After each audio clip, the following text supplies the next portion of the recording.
Muy buenas tardes, muy buenos días o muy buenas noches, depende de donde estés en América Latina o de a qué hora nos estés escuchando. Hoy tenemos a Juan Pablo Gómez. Juan Pablo Gómez está en retail. Generalmente o la mayoría de nuestros invitados son de finanzas. Hemos tenido un par en operaciones, hemos tenido algunos en minería, pero muy poca gente en retail. Juan Pablo, bienvenido y gracias por estar aquí. Juan Pablo, quería conversar contigo sobre el tema de BI y los equipos de BI, la analítica de datos, cómo conformar equipos eficientes y cómo impacta esto en una estrategia de BI. Bienvenido, Juan Pablo, y muchísimas gracias por estar aquí con nosotros. No, súper, mil gracias a ustedes, gracias por la invitación. Un honor hacer parte de este espacio. Juan Pablo, ¿en qué organización trabajas para que te conozca el resto de lo que están escuchando de este podcast o viéndolo en un momento dado? Claro que sí, yo trabajo actualmente en Cencosud Colombia y es una pues, de las empresas de retail más importantes a nivel Latinoamérica. Ya como seguramente ustedes sabrán, nuestra base pues está en Chile, pero Colombia pues igualmente también tiene una representación en el mercado importante. Aquí lideramos todo lo que corresponde a las marcas Jumbo, Metro e Easy correspondientemente. Ok, Juan Pablo, entonces cuéntanos un poquito de tu experiencia. ¿Cuál tú crees o cuáles son las buenas prácticas que has tenido en tu equipo de analítica de datos y cómo impacta esto en BI? ¿O es al revés? ¿Es BI y analítica primero o es primero analítica y después BI? ¿Cómo lo enfocas tú y sobre todo en el retail? Que de hecho antes de entrar aquí decíamos, bueno, generalmente en finanzas es muy estructurado, es muy regulado, en cambio en retail es totalmente diferente, manejas cualquier cantidad de productos, tienes más libertad de hacer, crear, diseñar. Sí, digamos que en retail lo que tenemos de una u otra manera una ventaja o una diferencia fundamentalmente a la banca es tal vez la necesidad y el día a día en búsqueda pues finalmente de mayores ventas e incrementar nuestros clientes, ¿no? Digamos que el negocio minorista, si me paro en una visual de clientes, está enfocado hacia esa parte. Claramente hay otras aplicaciones en términos logísticos, a nivel de recursos humanos, temas de servicio al cliente, en fin, digamos, de hecho, hoy venimos trabajando en un ecosistema MarTech bien desarrollado que también es impulsado completamente por datos. Ahora, yo creo que la inteligencia de negocios, digamos, si la definimos, pues estaría mucho más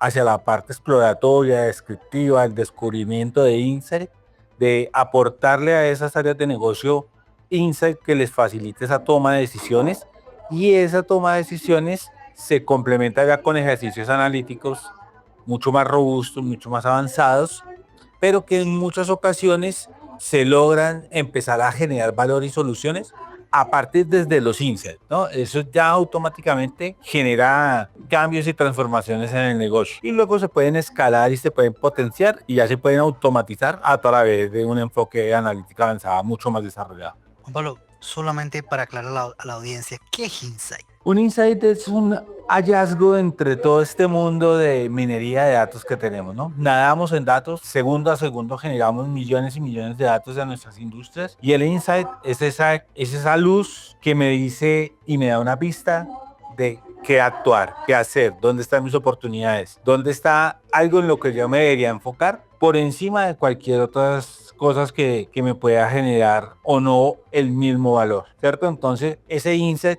todos los días lo estamos persiguiendo porque va variando, se va alimentando, se va cambiando dependiendo de las necesidades del mismo descubrimiento a través de los datos de otras maneras y de esa manera pues logramos empezar a darle de todo lo que en el mundo de datos se tendría que preocupar las áreas de negocio, empezamos a darles esos puntos claves que genera foco y genera realmente una oportunidad mucho más trascendente.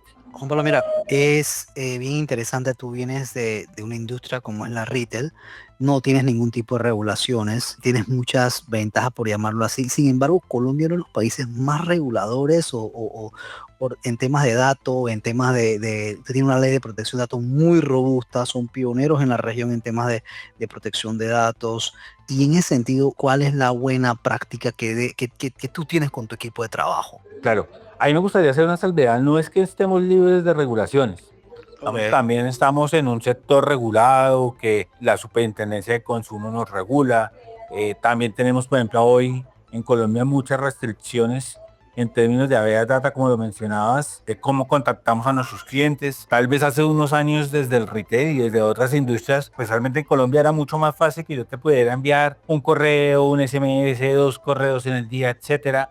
Podría ser un poco más persistente, tal vez. No necesariamente tenía que seleccionar cuál era el mensaje más asertivo y el más adecuado para ti. Y hoy en día eso nos preocupamos porque no solamente se trata de optimizar nuestros recursos, sino de brindarle una experiencia relevante a nuestros clientes. Entonces, eso pues está regulado. También todo lo que tiene que ver con servicio, toda nuestra industria, igualmente todos los jugadores que hacemos parte de esta industria, pues estamos regulados también bajo una superintendencia de consumo. Ahora, en buenas prácticas, ¿qué buscamos hacer desde el equipo? Buscamos realmente acercarnos a las áreas de negocio.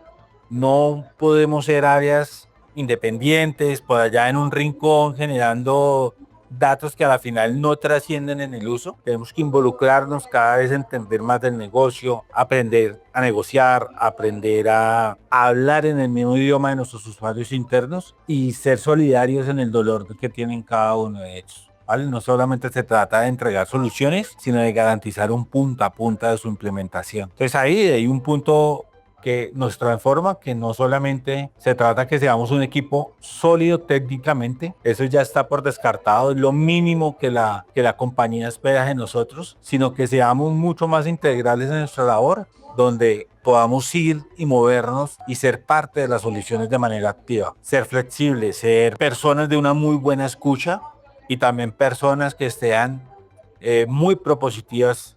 Es una misión, yo creería que no solamente de nuestros equipos o en el retail específicamente, sino de todos los equipos en los cuales en las diferentes industrias nos desempeñamos en las áreas de datos. Juan Pablo, bien interesante lo que tú acabas de mencionar y lo que acabas de decir con respecto al estar en el negocio. Yo creo, y es algo fundamental para entender entonces el dato, para entender qué buscamos. En ese sentido, ¿cómo es la cultura de tu organización? O cómo impacta la cultura de tu organización? Porque, ojo, hay organizaciones que culturalmente hablando no están listas para esto. Hay otras organizaciones que sí, hay unas que tienen mayor madurez, otras están empezando. ¿Cómo tú afrontas esos retos? O a menos que tú me digas que no, que en la cultura de mi organización no tengo este tipo de temas. No, sin duda, creo que eso es una naturaleza. Yo creo que en la actualidad tal vez las industrias o las empresas que no viven esa transición inherentemente, tal vez estamos hablando de las startups, de estos nuevos negocios fintech, que nacen en una cultura de datos y esa es su génesis. Pero obviamente empresas que vienen de un recorrido tradicional, todas tenemos que pasar por esto. Yo también desde mi experiencia docente siempre pongo una analogía y es que esto es lo más similar a tener una relación sentimental con la pareja, ¿cierto? Es por fases, ¿no? Hay unas fases en las cuales yo en ese enamoramiento tengo que mostrar unos beneficios, mostrar unas bondades de por qué andar conmigo, en este caso, por qué andar con datos, por qué usar los datos en la operación.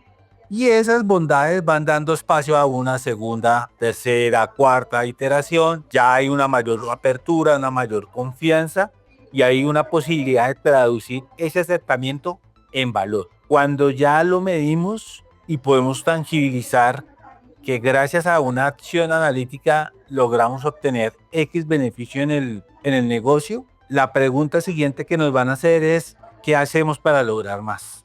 Entonces ahí empieza a haber una apertura y empezamos también seguramente a dejar de ver áreas de analítica, gastos en tecnología y demás como gastos, sino como inversiones. Entonces ahí es importante que nosotros pues empecemos a traducir eso claramente con unas reglas de juego claras, sin desligarnos de la metodología. No significa que porque lo hagamos más rápido es que lo hacemos de manera menos rigurosa, al contrario, en esa velocidad tenemos que ser muy rigurosos porque eso es lo que también nos garantiza evitar los reprocesos, garantizar un impacto medible y poder hablar en los mismos términos del negocio, que son los KPI, los objetivos que se están impulsando, y finalmente un valor tangible en el cual se evidencia el beneficio del uso del analítico. Fíjate, tú estás en una industria bien interesante y me gustaría saber cómo tú ves la industria del retail. Con los temas, obviamente ustedes manejan muchísima data, hay mucha omnicanalidad, todas las campañas de marketing son muy digitales, ustedes son muy digitales. Quizás un poco la flexibilidad que tienen con respecto a otras industrias le permite hacer eso. A nivel de negocio, se está el soporte o el apoyo que da los datos, la analítica de datos, el BI, hacia dónde está llevando la industria. Yo creo que de hecho es una misión declarada que nosotros tenemos y hacia allá le apuntamos. Es una cultura donde el cliente está en el centro. Eso cambia mucho los procesos porque normalmente pues compramos productos y servicios y se venden en las tiendas y estábamos digamos que a la espera que llegaran esos clientes con unos comportamientos habituales que ya se tenían un poco digamos muy medidos y muy estacionales. Pero hoy el cliente es otro. El cliente está mucho más comunicado, tiene mucha más información a su mano. Las ofertas, como lo mencionabas, son múltiples. Omnicanalmente también hay una gran oferta. Entonces, incluso demográficamente también hay unos cambios importantísimos, ¿cierto? Las familias de hace 15, 20 años que eran mamá, papá, dos hijos, un perrito, hoy ya se vuelven familias de pronto unipersonales o de pareja o familias que ya son más maduras, queda papá y mamá en casa porque los hijos se han ido a otras ciudades, países, ¿cierto? Ese cambio nos indica que el retail tiene que irse adaptando y tiene que irse haciendo uso de sus datos. Entender que a la final nuestro valor más importante no está en la mercancía ni en los productos que nosotros vendemos, está es en el conocimiento y en el desarrollo de oportunidades que podemos generar a través de los datos. De esa manera logramos ser mucho más asertivos, ser más precisos, estar acompañando realmente cada uno de los momentos del cliente, entender por qué no me vino hoy lunes, por ejemplo, cuando es tu comportamiento habitual, entonces yo tal vez te pueda ayudar y enviarte la opción de que con un clic hagas tu compra a través de la app y te llegue a tu casa, porque hoy saliste tarde de trabajo y no pudiste acercarte a la tienda como es habitual, por ejemplo, ¿cierto? Entonces, de esa manera, el retail se tiene que ir transformando en entender que cada vez la necesidad de personalizar ya no es simplemente un discurso, es una necesidad y de esa manera pues vamos a lograr no solamente mantener, sino atraer a nuevos clientes donde entiendan que acá, más allá de los productos que les gustan, se responde a sus necesidades de consumo, a sus necesidades familiares de entretenimiento y que a un precio justo, de una manera que sin abandonar la calidad, el cliente va a tener lo que él necesita en cada momento. Juan Pablo, muchísimas gracias por esta radiografía de la industria retail. Y fíjate, tú mencionaste varios conceptos, entender al cliente y conocer al cliente, pero para poder entender y conocer al cliente están los datos. Para poder hacer esto necesitas tener una buena estructura de datos, necesitas tener una buena arquitectura de datos y sobre todo lo que tú mencionas, buscar esos insights o entender tus datos para entender el comportamiento de lo que quiere el cliente. No es lo mismo hace 20 años la industria del retail que la industria de ahora. Han cambiado demográficamente hablando, las familias no son iguales, las personas no son iguales y los comportamientos no son iguales. Y para todo esto entonces, Juan Pablo, definitivamente la analítica de datos, el BI es un gran respaldo en las organizaciones. Muchísimas gracias por estar con nosotros esta tarde y ojalá se repita y volvamos a hablar sobre retail y datos. Que pasen muy buenas tardes y nos vemos a la próxima.